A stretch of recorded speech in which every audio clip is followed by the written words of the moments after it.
المغرب والمغاربة راح يحتلوا العالم.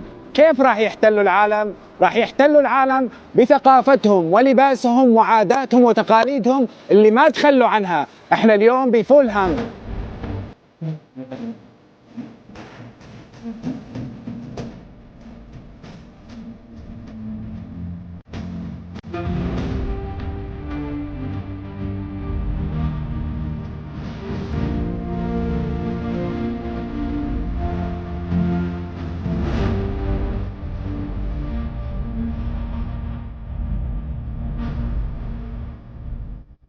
طبعا عزيزة تقدم اللباس المغربي مو بس للبيع، كمان للإيجار. أي حدا عنده مناسبة بإمكانك تستأجر هذا اللباس من عند القفطان الفارسي.